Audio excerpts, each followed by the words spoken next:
राजगोविंदपुर range अंतर्गत राजगोविंदपुर block झाटीगड़ा panchayat हरिणाशला गाँव टियाखाड़ी ठारे 14 टिकिया हाथीपल थिबा बेले गतकाली रातिरे जनक घर पछपटे थिबा एक कूअरे गली पड़िथिला।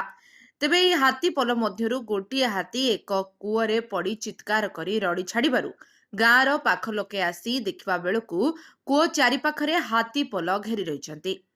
लोके संगे संगे वन विभाग को खबर देइथिले। खबर पाई वन विभाग घटनास्थल में पहुंची एक जेसीबी को डकाइथिले। तेबे हाथीपल